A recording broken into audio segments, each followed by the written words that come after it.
Hello, I'm going to give one of my little mini lectures on Fantomina, and I hope you really liked it.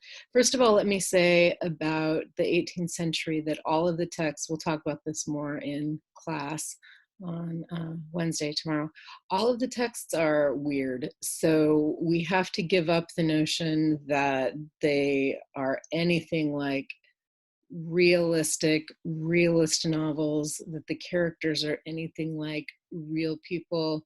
And Fantomina is an excellent example because how in the world is one woman meant to pull off all of these disguises? We have to just let that go. Take the text on its own terms. I'm going to point out, I hope briefly, let's just say briefly, the things that seem most interesting and important to me. And then I hope that will either guide your reading or your response, or at least our discussion. Okay, so to start at the beginning, her name is Fantomina, which plays on the word phantom. She's a sort of nobody, she's a ghost. And her mark, her target's name is Beau Plaisir, and that means something like handsome pleasure or good, intense pleasure, something like that. So that's interesting too. Um, to illustrate the main point, which I would say is that virtue, whoredom, virginity type of woman is always a performance. To illustrate that, Fantomina goes through all of these literal transformations of her body. Again, we're letting go of the fact that that probably wouldn't be something a real woman could pull off. These transformations of her body lead her from being this sort of blushing lady to this country lass to this like aggrieved widow to this mystery woman. And in the middle, there's some return to Fantomina, and who's the um, first woman. And all of these are her literally disguising herself. In fact, the story begins with her saying, first of all, or him saying that she looks like someone he recognizes, but that she's so, the vast difference in their characters makes it impossible for them to be the same woman, which of course they are. She is the lady that he recognizes. This is awkward. I'm still practicing looking at my notes while talking to you. Okay, so she's a woman of birth. She's a lady, which means, first of all, that she is well born. Her parents and family, everyone goes back a long time, being able to trace the generations. They're in the aristocracy and they've got money.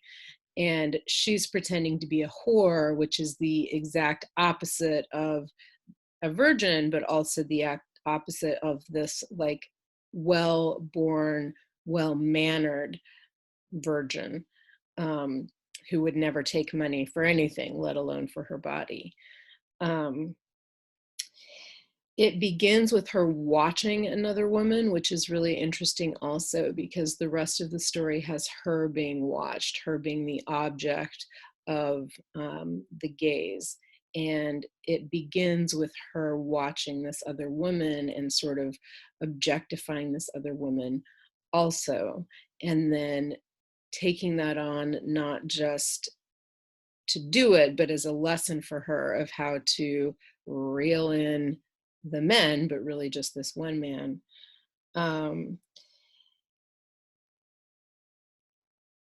At the top of page 6 of our version, which I know isn't a very pretty version, Fantomina realizes that he, Beau Plaisir, is now ready, able to go ahead and like seek other women because he's had her way with her.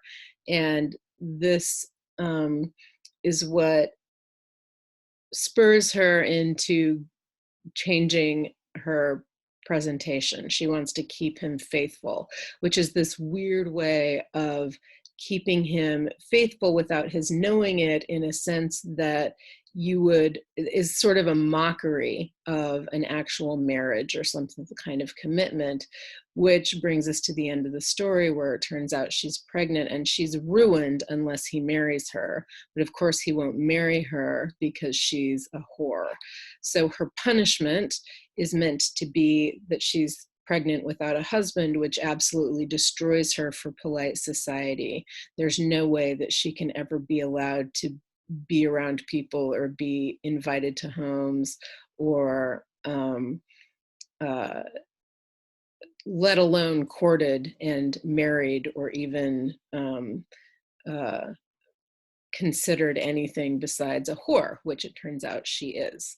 And she's a literal whore, even though later in the term we're going to read about some figurative whores. This is exactly the kind of punishment that a woman gets for pregnancy and then being excluded from society that a woman gets for giving up her virtue. Okay, it wasn't as brief as I hoped.